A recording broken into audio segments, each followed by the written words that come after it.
Sorry, boys. Let's put this on. Is that there's nothing worthy of worship, praise, glory, submittance to, other than Allah, the creator of everything. Yeah? That's the first proposition. Do you accept that proposition? Yeah, I believe in a creator. Yeah. See, belief in a creator is one thing. Believing you should submit and surrender to that creator and follow his guidance and will is another. Yeah. All right? So I always say when someone says I believe in God, I say, well, the devil also believes in God. Yeah. So believing something exists is not the same thing. Yeah? It's God doesn't care whether you believe he exists, whether you follow his guidance. All right? Yeah. So when I say about the only thing worthy of surrender, submittance, and worship, it means that there's nothing else. So I wouldn't turn to a man or a statue or an object and think this is worthy of my praise, this is going to help me, this is going to benefit me. Yeah. I truly honestly believe the only thing that will benefit me in the long term as well as the short term is that creator that you say you believe in. I don't think nothing else can challenge that. Okay. Right. So that's the first proposition. Now, to be honest with you, if someone accepts the existence of a creator, that's an easier proposition to accept. Because if you imagine the criteria this creator must possess, must be all-powerful, all-knowing, all of these things. So, of course, that would be the thing that you would follow guidance from, especially something that's all-knowing. All right. I'm pretty sure you accept that proposition. All right. The second proposition is that Muhammad, peace and blessing be upon him, is a messenger of this creator. Yeah? So you accept that this man Muhammad was sent by this creator. And everything that this Muhammad, peace and blessing be upon him, is saying is coming from the creator you say you believe in. Okay. So this is the second proposition. It's a tougher proposition. So that's the proposition where currently I haven't looked into it now. Right. And yeah, so I can give you a 5-minute guide to it. It's very simple. Yeah. You can go away and contemplate and reflect upon. No worries. Okay. What is the claim? Okay. The claim is that Muhammad, peace and blessing be upon him, is a messenger of God. Yeah. What is the counterclaim? God doesn't exist, so he can't be a messenger of God. First thing. Second thing, he's a liar, creating his own religion to benefit himself. Third claim, counterclaim. He's a madman. He's crazy. He's delusional. He thinks he's being taught by an angel when he's just all in his head. It's a schizo. Fourth counterclaim, and this counterclaim, the fourth one, only comes from whom? Christians. It was Satan. It was the father of lies, imitated an angel, pretended to be an angel, and Muhammad fell for it. And okay. So you have a claim he's a messenger of God, and the counterclaims are what? He's a liar, he's a madman who is deceived, or there is no God, and he can't be a messenger of God, which would include liar or whatever. All right. Okay, Sherlock Holmes. Have you heard me quote this before? Yes. When you eliminate what's impossible, what is left, no matter how improbable, has to be the truth. Because we believe in this life of the concept of the absolute truth, the absolute reality. And by that I mean, there are some people who claim that Earth is flat. There are some people called the Flat Earth Society, right? Actually, I'll use a different example. There are some people who believe man landed on the moon. And there are other people who challenge the idea that man landed on the moon, saying, oh, there was cameras, there was mirror, there was no wind on the moon, or whatever. So the reality is this, either man did land on the moon or he didn't. Whether you know that reality is another story, but it can only be one or the other. So if man didn't land on the moon, then he didn't land on the moon. You understand? If you claim he landed on the moon, you can believe that. If you claim he didn't, but it has to be one or the other. All right. So once we have that concept, we can apply this now to what we're saying. So either Muhammad is a messenger of God, or he's a liar, or he's a deceiver, or he's a madman, or he's deceived by the devil. All right. And when you say messenger of God, because Moses and Jesus are also messengers. Yeah, of course. All right. So let me add the phrase last and final. An actual special. Last and final. Last messenger. The only messenger of God that claimed to come for all of mankind. No other messenger did that. Jesus didn't claim to come for all of mankind. Moses didn't make that claim. But when the Quran makes that claim about Muhammad, and if you look at his actions, he sent a delegation to Rome, Persia, and Egypt, calling them to worship the one God. Now, this is evidence that he's calling Egyptians and Persians and Romans who don't believe in. You understand? If you look at Jesus, go ye not to the Gentile, enter not the city of the Samaritan, I have not been sent but to the lost sheep of Israel. You watch Jesus preaching only to Jews and such. So when we say he's the last and final messenger, he was the only messenger sent to the whole world, but he was the last and final messenger. Okay. All right. So let's use Sherlock Holmes now. Let's eliminate what could be impossible. All right. When we say impossible, we can't prove it's impossible, but our rationale will tell us. All right, let's start with the easiest one to get rid of. It's the devil. It's the devil pretending to be an angel. So he did have a supernatural experience in the cave, but this supernatural experience wasn't what he thought it was.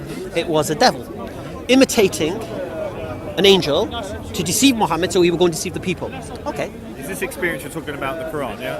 The revelation? The revelation of the Quran, the initial revelation in the cave, because obviously the whole of the Quran starts from the revelation in the cave. So either in that cave, an angel came, a demon came, nobody came, and if nobody came, he lied about somebody coming, or he didn't lie, he was delusional. Okay. Yeah, fair enough. Okay. All right.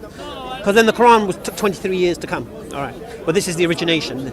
So if the lie started there, we'll see if the lie started there. If the madness started there, we'll see if the madness started there. If the demonic deception started there, we'll see if the demonic deception there. Or if an angel came and visited him there, we'll see that also. Yeah?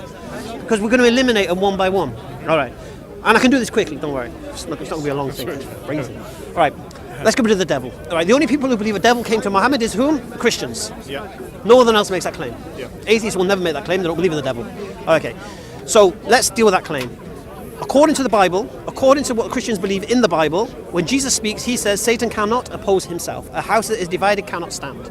So Jesus, when he's accused of using a devil, pretending to exorcise demons, when in fact it's a demon doing it, and he's accused of that by the Jews, Jesus clearly says Satan cannot oppose himself. Right? So according to Jesus' I wasn't expecting you to use the Bible to back up your... No, because the Christians are making this argument, you see. Yeah. So I'm going to refute them with their book, isn't it? It's the easiest way to do it. So a Christian comes with that argument, and according to the Bible, Jesus cannot oppose himself. Yeah. The Quran opposes... Satan cannot oppose himself. The Quran opposes Satan, curses Satan, warns you of Satan, tells you to seek refuge from Satan. So according to the teachings of Jesus in the Bible, Satan cannot be the author of the Quran because the Quran opposes Satan. Simple. Okay. So we can dismiss that. And it's only the Christians will come with that, but they're so hypocritical with what they do anyway. And not that I'm saying this is true what the Bible says, but they believe the Bible's true. Therefore, this is their book. Why are you not adhering to what you... So if your claim is this, your own book refutes your claim, therefore please throw your claim away. Anyone else making a claim? No, right. Continue. Told you it's the easiest one to dismiss. Let's go with liar. Next one is Muhammad had no revelation in the cave. There's no such thing. What he did, he pretended that an angel came to him, and he came and told the people, an angel came to me and told me to do this and told you to stop worshipping idols and we should worship one God, and it's all a lie. Okay. All right. First thing we need to ask, why do people lie? What's the motive? Money and power? Okay. Let's look at, first of all, did Muhammad ﷺ have that motive? Yeah? Was he high up in a political... His uncles were the custodians of the Kaaba. So he could have motive. No. His uncles were the custodians of the Kaaba, meaning his family already had the power in Mecca. Okay. First thing. Second thing, he was married to the richest woman in Mecca. Okay. Yeah. So he's got money. He's got money, and he's already got the potential of status. Third thing. They also offered him. Yeah, I'll come to that. Yeah, and when he was calling to the one God and telling the people to stop worshipping these statues, the Quraysh, his uncles, said to his uncle who loved him, who was closest to him, who brought him up, said, look, go to your nephew, tell him we'll give him his weight in gold, mountain of gold, and any woman he wants to marry and status in the city, just stop telling the people to worship this one God. Basically. And when they came to him, he responded, if they were to give the moon, put my moon in the left hand and the sun in my right, I would never give up this call. So he was offered riches, he was offered fame, he was offered whatever he wanted to stop doing this. Now we know, and then we can look at the life of him and what he was known as. He was known as the trusted one, the one who you could rely upon to leave your goods with if you were travelling, and he would take care of it. When you come back, he wouldn't steal anything, basically. He was the one who you would go to if you had a dispute amongst you to arbitrate. This is pre-Islam. This is pre-prophethood. So we have his nature. So the question needs to be asked, he's gone from 40 years of being a truthful man, who everyone trusts. And can I ask, how do you know all this about Muhammad? Is that through the Quran? No. This is through the history. Through history. Yeah, we have the hadith, which is the sayings and the teachings of the Prophet ﷺ and the historians and such. So it's not everything like the Quran is not like the Bible where it tells you what Muhammad did and where he went and what he said and who he spoke to. That's not what the Quran is. The Quran is from Allah. The teachings of Muhammad come through the hadith and through the what his companion said he did.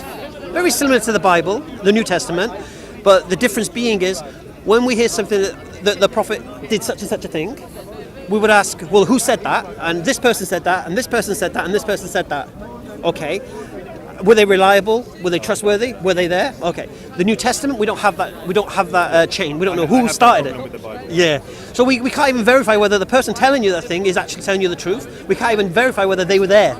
So how, if we don't how to say they were there, and we don't know if they were truthful, how do we know what they're saying is the truth? So we have this system. Okay. So going back. So and when the Quraysh, when they heard this Quran being recited, they sent their best poets to investigate where's he getting these words from, because we know this man, he's illiterate. He can't come out with this stuff. Where's he getting it from? Their response was, we know he's not a liar, and we know he's not mad.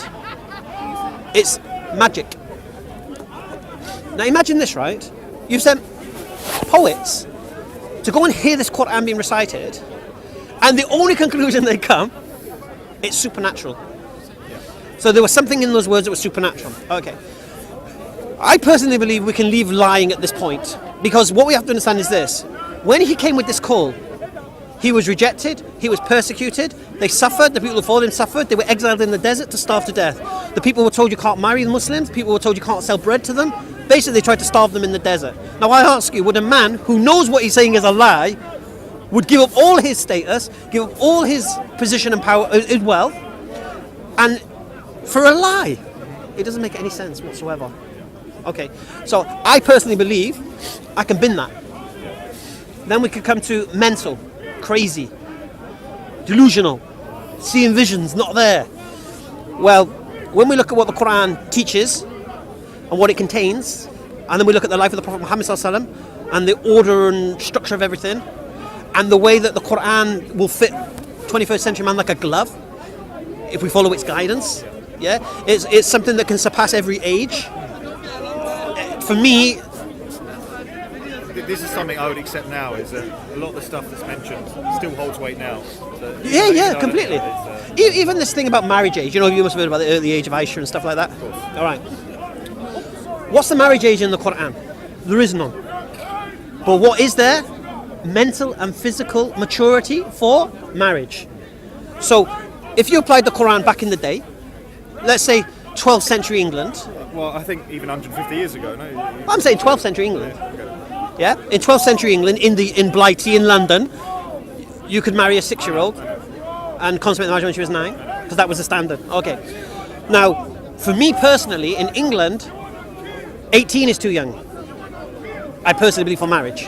They're not mentally ready, especially now because of the X Factor generation and Love Island and all that stuff. Yeah. They're not ready to be wives and mothers and such. They're kids. I see 18-year-olds like 18, like 12. No. Yeah. So the Quran will apply to that. But now, if I go to Africa, deepest dark African, some tribe, and the girls there, once they mature, that's it, they're women and they get married, then the Quran can apply there also.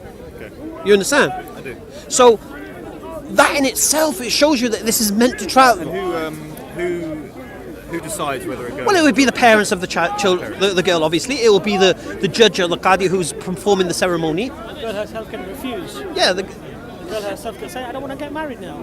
And that she shouldn't be forced to. Because I discovered something the other day, I didn't even think about it before until recently because of all this Islamophobia stuff, yeah. That this country allows sex with children, permits it. Did you know that? I didn't know that. Well, a 16-year-old's a child. An 18-year-old is an adult. So what this country does, it allows you to have sex with a child that they deem is old enough. Yeah. Well, it's not an adult. Yeah. All right. If you go to Portugal, you can have sex with a 14-year-old. Because they deem their 14 is okay. So what's going on here? You're allowing sex with children here. Yeah? So in Islam, it doesn't work that way. You can't just have sex with a girl. You've got to marry her, mate. And you're not going to marry a girl, you're going to be a wife, which is like, what? And it doesn't make sense to me to have for the country decide at legal age, and then, like you say, in 50 years' time it might change. Yeah. And everyone's calling someone else a paedophile. Well, look, if I said to any Englishman today, sex with a 14-year-old, hey, you're pedo, well, go to Portugal, mate, it's all right. So who are you to say it's a pedo when you go there, it's not? See, morality can't even cross the sea, mate. Can't even cross the English Channel. How's it going to cross 1,400 years? Yeah. Now, me personally, going back to the age of Aisha, I don't believe she was 6 and 9. To be honest with you. Can I ask, why did you bring up the age of Aisha? Did you assume that it was a misconception for me, or it's a normal? It's a normal misconception. I'll explain something, Jordan, and I'm a very honest. Yeah. I'm talking to you, and I'm also talking to the world. Okay. right? And there are people in your position who might have heard this misconception. I'm one of them. Yeah. Right? Now, you might have reconciled it, but there are people who haven't. So, I do twofold thing here. Yeah? Okay. Do you get me? I'm talking to you and I'm talking to anyone else who's in your position. Because you wouldn't believe, Jordan, how many people message me, English lads, watching this English geezer in the park, talking religion. Right? You get me? Their mind is like a pop. Because he's talking. If I was like in a dress and a topion and a miswak in my hand, you'd think, oh, he's just come an Arab, he wants, you know what I'm saying? Yeah, well, but when you see it, like I said, when I first looked into Islam, you're the first face that came up on my YouTube. oh, fantastic. It was the Dawah channel. Yeah. It was your stuff. That's how I first started learning, and I think the thing that attracted me originally it was just to speak to my 6-year-old niece. That was originally what it was for. Yeah. But then I noticed that you were anyone that had a question for you were answering, and I'm aware you're a good debater, but no one seemed to get one over on you, which was what for me was.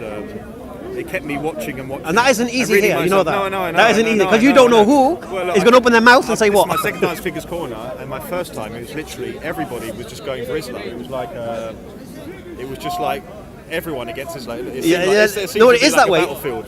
It is that way. I didn't want to come back, to be honest. I mean, you said you were coming back today, so it was one of the reasons I came. Oh, you got the people with semblance today. Yeah. So, the thing is also there is that it can either be the debater who's very good at debating. No, and I can see Barca. You can see Hamza's a good debater. But it could be the strength of the message itself. Yeah. Which actually, for a person's own innate conscience, actually is very appealing. It's attractive. Yeah. Because many of the things that you may have seen or heard or whatever, or other people may see. All the standard ones that I saw was beat your wife. Yeah. And I saw all those videos. And people are afraid of that subject, beat the wife, age of Aisha, and all this stuff. Yeah. Now me. And I was worried for my niece. That was why I looked into it. I thought, she's going to be a Muslim. She's going to be a Muslim guy. She's going to have no rights. No. That's what the problem. People like me, do you know? I wouldn't class myself as a dumb bloke. That's people. What we. But do you know whose fault that is? And I'm sorry, guys. I would say mine. No. I would say. I'll be honest. You've got to look into it yourself. I blame. Sorry, guys. The sub-Indian continent. Yeah. Because what it. India. Yeah. All right. Because what you got to understand. Hold on a second. I'm giving these guys a slap now. No. What you got to understand is this. You see. Before the Muslims of Pakistan and Bangladesh and all these places were Muslim, they were Hindus. Yeah. Now, if you look at Hinduism and the way women are treated in that religion, it's despicable. Yeah. The woman was burned on her husband's funeral with his possessions and such. Didn't know that. Yeah. It's disgusting, mate. The way women were treated. All right. And I have to admit, from what I've seen, and this is the only way I can reconcile it, when I see how some There's misogyny in my background in Christianity. No, agreed. What I mean is this. Whenever I see a subjugated Muslim woman, it always appears for me, my perspective, maybe it's because of where I live, I don't know, it's the sub-Indian continent. I don't see suppressed Somali women. My missus is Moroccan, yeah? I wouldn't have to do that, will I? No. Good. I don't see suppressed Moroccan women. I don't see suppressed Algerian women. Suppressed Turkish women. The only Muslim women I see oppressed is sub-Indian continent. And when I look at the background to it, I can understand where that misogyny might have crept in with the culture. You understand? Because so Hamza, you know what it is? That I'm not generalising, but what I'm saying is inherently, power corrupts, and absolute power corrupts absolutely. And so men have been, in a powerful position economically, physically, and they will use whatever they can at their reach to enable them to maintain that power. And so if it means misrepresenting religion exactly to suppress their wife, they'll do it. Yeah. If it means a political situation or just physical brute, unfortunately mankind looks for things, even if it means misrepresenting them or misinterpreting them, just to feed their own predisposition. Exactly. I am the man, I wear the trousers, And if you want to be like that, then yes, you will find things in Islam to misrepresent, misinterpret, ignore some of the sayings of the Prophet, ignore some of that, and justify your actions. But that's something innate within all human beings. So, and I would accept that men and women are not equal; they are different. Of course. What we say is that they're not equal. We know that. They're equitable. So each has their rights. But modern day England, I'd say, with would say equal rights and all that, and I think that's a dangerous path to go down. I've made this claim in the past, and it's quite controversial when I say it, and I'm saying this on camera. I believe there wouldn't be so much unemployment if women were all taking care of the kids. No, but also, Because they're taking the men's jobs. no, but Hamza, in Islam, I know women it's are equal. equitable. No, women are equal in terms of value and worth to Allah subhanahu wa ta'ala. No, that's different. No. But however, they are They have not the different roles. same. They're not the same. So even in the Quran, Allah mentions the man and He mentions the woman in different places of the Quran, but He mentions them exactly the same number of times, showing that in Allah's sight they are equal. But they are, they have different roles in society, as you're saying. And Can I drag it back to the main point? Yeah, of course. Go on. Yeah, because we're going right back to madmen and craziness and all. I don't know how we were there. So the point here is this about. Oh yeah, I know how we got there actually, because we ruled out he was possessed by a demon, fooled him, and we've Ruled out he's a liar. Ruled out as a liar. We were on madman, innit? Ruled out Satan. No, Satan went first. Yeah, so we're on the madman now, and the reason we brought all this stuff up was showing you the structure of what he brought is not the result of a madness. Yeah, it's too. Dare I say it, perfect. Islam is, not Muslims. Muslims are people. Yeah, you get me? But Islam, the teachings, for example, if your niece practices Islam, don't be offended by what I say now, but she could never be a prostitute. No. And she could never be a drug addict, and she can never be a gambling addict, she can never be an alcoholic. Do you understand? Yeah? Inshallah, if she practices Islam, she's going to get married, give you nieces and nephews, inshallah. But I've obviously, the fact that she may wear a hijab one day originally scared me. Okay. Now I'm actually quite happy about it. We'll Oh, talk about that alhamdulillah. later. But Yeah. So going back, so would you agree we can throw madness away? Yes. What's left? And there's also Whether he a told the reason. truth. No, we did that. There's What's also the- a reason about madness is that a madman will say things that he believes to be true because he's mad. He can't differentiate between what is true and what is not true. And the message doesn't last for 14 centuries and spread amongst the most intellectual circles of society today. So, for example, in England, the average qualification of converts is postgraduate educated people.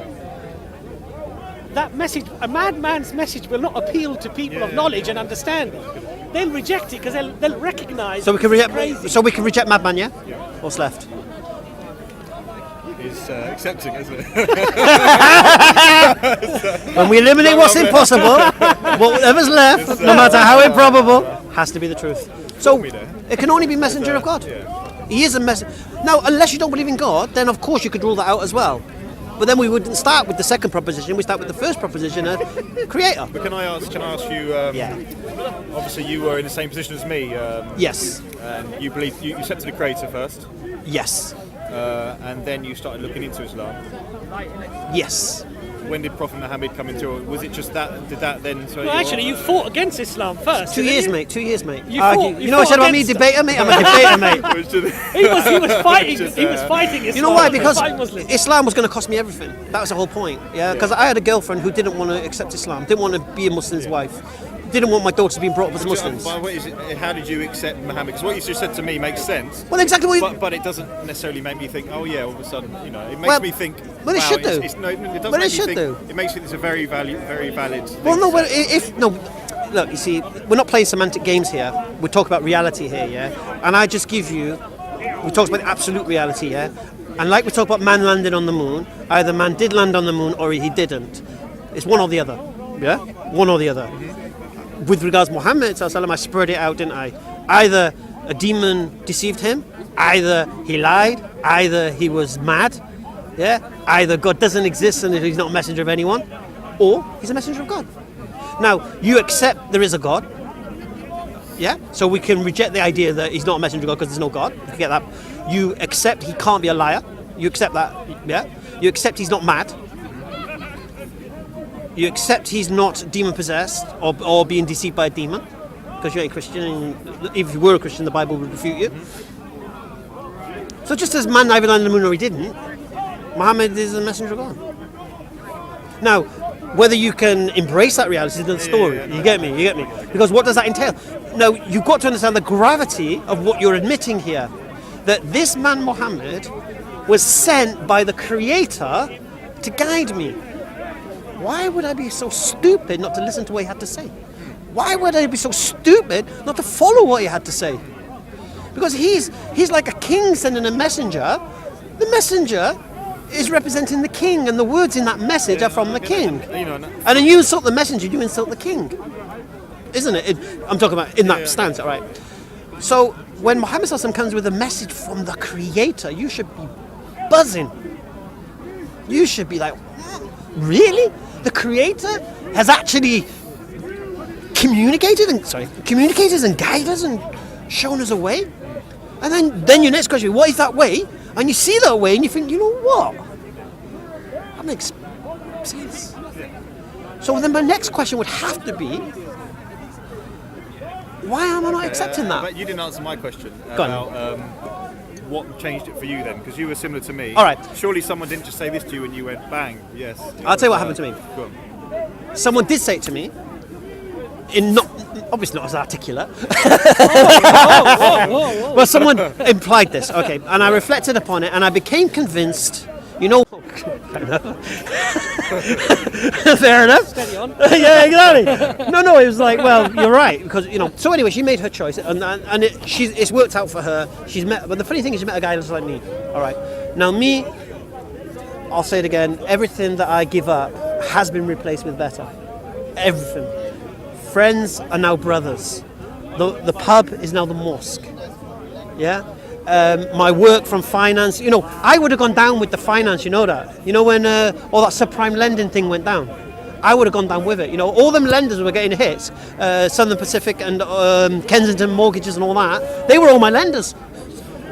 So my business would have gone down the Swanee if I still did it, because they were what I based it all on, right? All this was PPI. We used to sell PPI left, right, and centre to everyone. All right, It was all his fault. that's it. You owe me money. Yeah. But now my business now is, it used to be selling Islamic goods, but now I just sell, you know, scar, hijabs, and all that. That's my business, and it's my passion, and I love it. So that was replaced. My Sunday pub football replaced with Friday night 7 or 6-a-side football. Everything. My girlfriend replaced with a wife. Yeah, my daughters, alhamdulillah, I've got 2 daughters again now, who think I am the moon at night. You understand? There's nothing I regret in that sense, yeah? And it was all on a promise that I give up everything, I put myself in your hands, and subhanAllah, the promise is fulfilled. So I would say to anyone now, don't wait for a near-death experience. You know why? Because that could be a death experience. Yeah? That could be a death experience. And then you ain't got a chance to, should do this, that, the other, because it's too late, yeah? And I'll leave you with the beautiful teaching of the Prophet Muhammad Sallallahu Alaihi Wasallam. We're going to go eat anyway, yeah? You're going to come with us, yeah? All right. The Prophet Muhammad Sallallahu Alaihi Wasallam said this: when you wake up in the morning, don't expect to go to sleep at night. When you go to sleep at night, don't expect to wake up in the morning. Live every day as if it's your last, because it could be. And when you go to the graveyards and you look at the ages on the tombstones, it ain't all 45-year-olds, 55-year-olds, 3-year-olds, 10-year-olds, 15-year-olds, 23-year-olds, 21-year-olds. How old are you? 34. 34-year-olds. Yeah? Die. Rich people die. Poor people die. Fat people, thin people. Everyone's going to die, man. But guess what? We all have this clock above us. Imagine like a Die Hard movie with the bombs ticking to 0. Everyone in this part now has a timer above them. And every breath you take and every beat of your heart is a second closer to that timer hitting 0. And once it does, it's all over. Now you might have 25, 30, 50 years left. You might have 3 weeks. You might have a day. We don't know. But guess what? It is going to hit 0. And the question needs to be asked, if you believe a creator exists, then what's going to happen after? Is this just it? The creator created everything, it? Tormented us, punished us, give us trials and tribulations for nothing? But then when you hear the messenger of this creator, no, that ain't the case, mate. This messenger says what? Don't be heedless. Don't think it's the end. What does Allah say? What does the creator say to the messenger in the Quran? We did not send you as a dictator over them, O Muhammad. Merely a warner. So all the Quran is a warning to you, Jordan, that this life is not it, and get ready, inshallah. Jordan, take care. One last thing I just had to add at the end. Oh no, that's it. Come on, that was like a movie. C'est fini. Fini. The reaction of people around you when we're told that Allah will question the person who stayed silent. Yeah, how you doing? I gotta hug you over, my brother. How is everything, man? How's it been a long time? What conversation going on here, bro? I'm sorry. I can't complain. Yeah, how's your Islam going on? Oh yeah, really good, really good. I mean, pray. You coming to eat with us? You coming to eat with us? Depending on what time. Pull down the bus, please. Care about what people think, what they say, how will they perceive me. But Allah on that day will say to us, it was better for you to have feared me. and that's something to sort of... I think that's what I was trying to get out of Hamza at the end. I didn't want to keep badgering about it. The question was, obviously, he said that he sort of accepted Islam, and then he had the near-death experience. So I was kind of wondering what held him back, and I was wondering possibly it's because of that, because he's worried about so for a lot of people, it's now he can look back and everything's been replaced. It's good. You know, my wife converted to Islam 3 years before I met her. She's a very educated woman, European, you know. And I said, why? I was interested. I said, what made you convert to Islam? I said, did you read the Quran? And she said, no, I didn't read the Quran. She said, I just studied the life of the Prophet Muhammad, peace be upon him. And I knew that this was none other than the Prophet that we had been foretold in our own scriptures, in the old scriptures, the Torah, in the Jewish scriptures. I recognized that this was the person that was spoken about. And so that was enough for her. She converted. MashaAllah, she's read the Quran afterwards, but that was enough. But for different people, it will be different things. You know, so for one woman, she might see a Muslim man praying. She'll find that so beautiful that, how do I become Muslim? She'll accept Islam. But so for somebody else, it's something else, you know? And I think I'm probably quite lucky in the sense my sister wears a hijab, my sister is a Muslim, she's a Turkish father. So my family's already accepted it. Yes. So the question now... It's still a scary... So the question... Hamza didn't ask you the question. I was going to sidestep. Hamza didn't ask you the question. Hamza! Where's Hamza? Brother, you missed the most important question at the end. Which was that, mashallah, you know, the brother obviously accepts everything, right? Yes. So what now stops him from verbally accepting it and accepting Islam? That's what something does. See, here's you got to understand, Jordan. Right? All you do when you take your shahada is bear witness to what you believe. That's all you're doing. Yeah, you're actually, but you know when you go to become a British citizen, yeah, it's a formality. You know, yeah, exactly, formality. Like for example, if you're living in England, yeah, you could live in England 50 years from another country, but until you go take your citizen oath, you're never a British citizen, yeah. So it's not the length of. So basically, that's all shahada is. Yeah, and a flower don't go in a day, and like we said to you, and if you truly believe this, bear witness to that, and start your journey. And trust in Allah after that. Yeah, because what's going to change, honestly, really, in reality? Nothing. You might start changing your habits. Obviously, the alcohol will probably go, because you think, you know what, my Creator has warned me against this. I'd be stupid to ignore my Creator. Just for example, yeah. You don't have to go to your family. I'm a Muslim. Oh, there's so many cameras. It doesn't help. But I'm saying you don't have to declare it to the world. Yeah, it's between you and your Creator. Yeah. And mashallah, like I say, I always say to people, look, if you truly believe, if you believe those two propositions, forget winged horses. Yeah. If you believe those two propositions, that is what will make you a Muslim. And you understand my difficulty because it took a near-death experience for you to accept. Of course. But I think my cost was a lot more than yours. I agree. What I was leaving behind was another level. And also, nobody spoke to me like I'm speaking to you. In that sense. Yeah? I didn't. If someone spoke to me, an English person, I would honestly, if an English geezer like me told me that he was in my position that time and this happened to him, I probably wouldn't have waited. I probably wouldn't have waited for that near-death experience. Yeah. But because no one had that, had done that for me, I didn't have that, did I?